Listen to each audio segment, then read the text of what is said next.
we also thought that, adding Jordan Lawlar to the lineup was going to bring this team some sort of big offensive boost. We tried to temper expectations a bit, but did a terrible job at that. Sure. But there was definitely hope. I know it's a small sample size. It's only 5 games, but the man went 2 for 17 with 8 strikeouts. Yeah.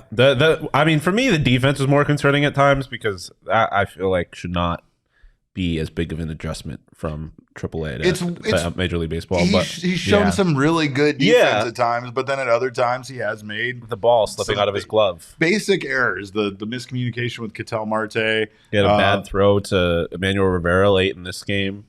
I mean, and it's hard to know how much of it is kind of like we were talking earlier, like the pressure, because there was a hope that him not having been a part of this playoff race would make it I don't know what's going on here. I'm just here to play baseball type of thing. Yeah. I don't really think that's the case. It obviously could very much be the other way, where you throw this young kid into the middle of a playoff race where every at-bat, on top of being his first at-bats in Major League Baseball, are also super important for the franchise. Yeah. That's a tough situation to put a kid in. And so I'm not necessarily going to blame him if that is why he struggled a little bit in the series. Even as 2 for 17 isn't great because both of those hits were infield singles, so it wasn't, anything. Yeah, one of them was a beautiful bunt, which I guess we have to give him credit for that. It was a nice play. But yeah, I mean, at some point to stay at this level, Jordan Lawlar's going to have to impact the baseball. He's going to have to find the gap. He's going to have to, get the ball over the fence. Pretty much everything has been on the infield at this point.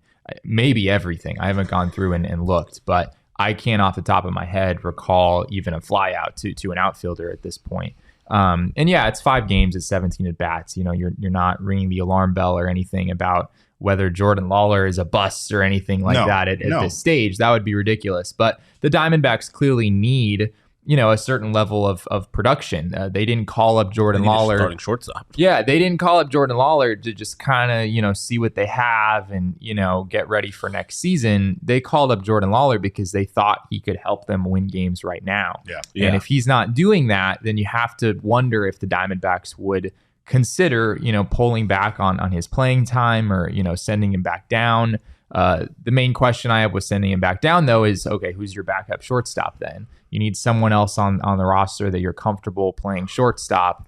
And I'm not sure if you want to, put Ketel Marte in that position or put Jace Peterson in that position, even though those guys, I think, have some.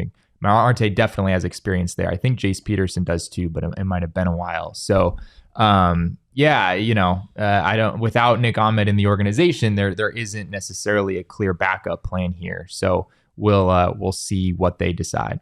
I mean, obviously, we know that they could go with Perdomo there at third and one of their other options, or at shortstop and their other options there. But like you said, as far as a backup goes, if they were to send him down, which I don't want to see, really. I mean, of course, it's just this very frustrating thing with this organization.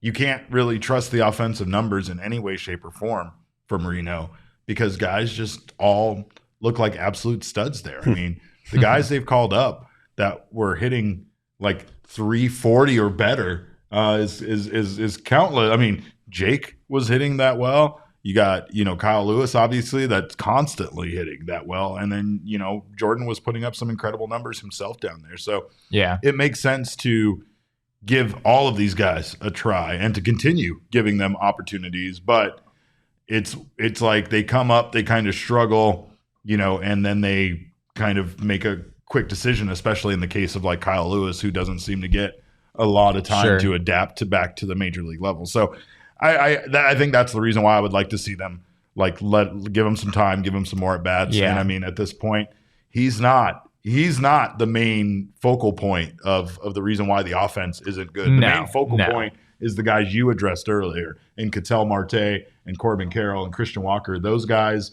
and the fact that they are hitting, basically producing the same as Tommy Pham did on his own in this series is what's really worry. That is really the reason why this team was not able to compete with the Mets in this series. But you pair that with the starting had pitching. 6 hits, right? And those 3 guys combined for 6 hits. That's pretty crazy. The starting pitching obviously did not allow them a chance to win these games, but the offense didn't come close to keeping them in it as well. Like you said, they could have gone out there and pitched a gem, two-run 2-run masterpiece. And of course, maybe that would have impacted the hitters differently mentally because they were closer, but it just definitely doesn't feel like, that even a good outing would have supported this offense.